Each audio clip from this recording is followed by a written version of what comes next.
Okay, so in the previous session, we designed this complete half adder. Okay, we created this as a design source. Okay, so now in this session, what we are going to do is we'll be testing this module. Okay, uh, so to test it, so you need to create a test bench. So click on add, go to add or create simulation sources, go to next, create file. So let's call it tb underscore ha. Okay, finish. Okay, and for the test bench we don't need input or output, so just click on ok. Yes. Okay, so wait for some time, and so it will appear in the simulation sources as tb underscore ha. So double click this one, and you have your test bench. So here you can write the logic. So I have already written it, I'll just copy it. Okay, you can write the logic to test your module. So basically you want to apply some stimulus and you want to observe what is the output of that module. Okay, so what I do is I just whatever inputs I have, a and b, I just uh, allow all the four possible combinations of the inputs a and b, and I want to observe what is the output. So that is what I have done in the test bench. Okay, so once this is done, then you can see the test bench underscore ha, it now behaves as the top module. Okay, so here you also need to ensure that you have your main modules instance created. Okay, and you can see that inside the test bench we have our main module.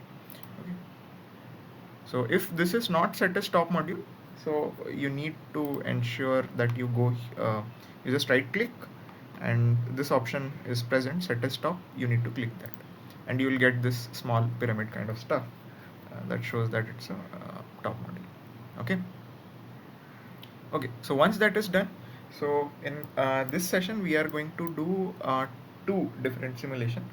So one is the behavioral simulation. So for that one, what you need to do is just click on run simulation, run behavioral simulation.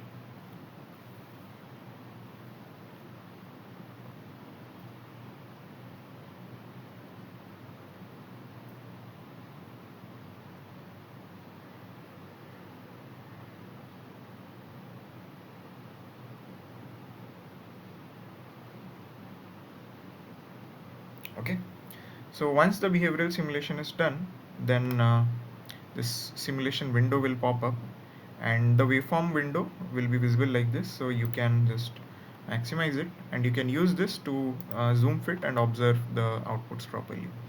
So I just want to zoom in to the portion where I'm toggling my inputs. So I'll just go there and I'll click on zoom in. So here you can see all the four possible combinations of input that we had applied using our test bench is visible. So the first one is 0 0, so sum and cout both are 0. The next one is b input is 1, a is 0, so the sum is 1. Okay, then if my a is 1, b is 0, the sum is 1, cout is 0. So if both inputs a and b are 1, then sum is 0 and cout is 1. So this is the functionality of our adder that is working fine. Okay, so this simulation is the behavioral simulation that we performed. The next simulation that we want to perform is post synthesis. Okay, so just let's close this one. Okay, so to perform post synthesis we need to run the synthesis first. Click on run synthesis. So here you can specify the number of jobs, and if you just hover on this drop down, you can see it says ARPIT has 12 available processors. So based on your machines, this number varies, and we can just start with 8 because this is a smaller design. So click on OK. Okay, and it will start running. Okay, so here you can see the status of the runs at the top right, and you'll have your messages present here, so you can just clear the previous ones. Okay, and you need to wait till this synthesis is completed.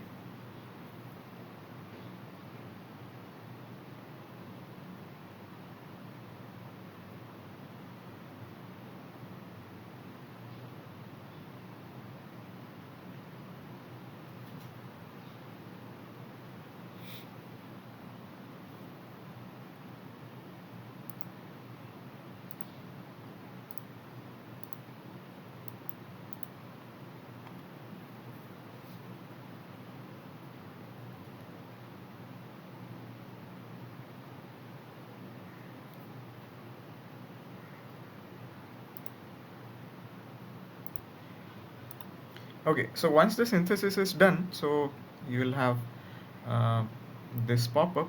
So either you can just have a look at the synthesized design. So I'll just click on the synthesized design.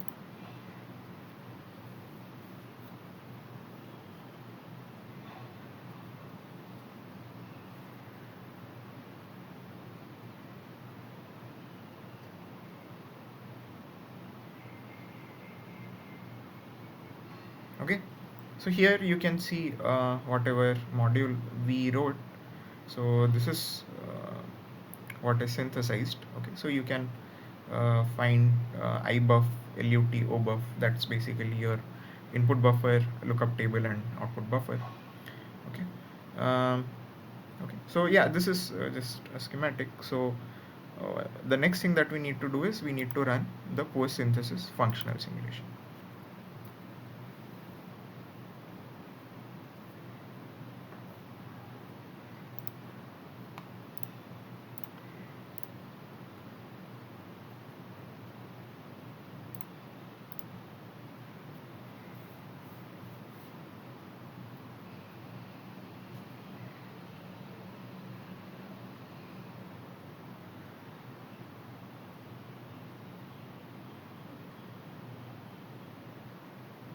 Okay, so once this post synthesis functional simulation is done, then whatever results we are looking at is basically post synthesis, right?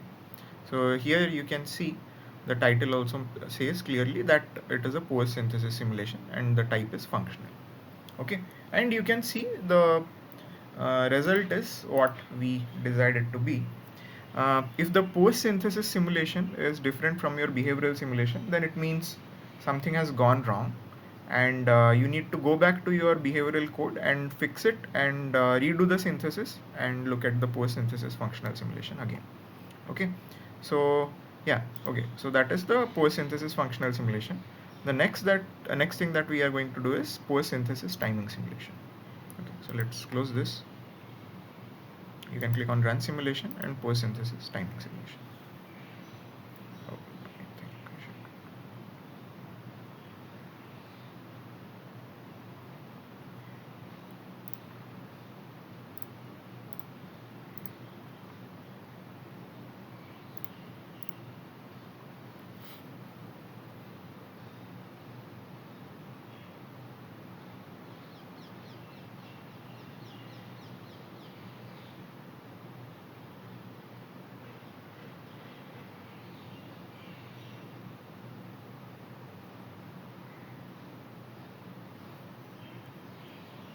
Okay, so this is my post synthesis timing simulation, and so here, if you zoom in, you can see that to certain extent the outputs when they are not available, it is showing X. Okay, so basically whenever you are doing your timing simulation post synthesis, so this is I mean you will be able to observe this.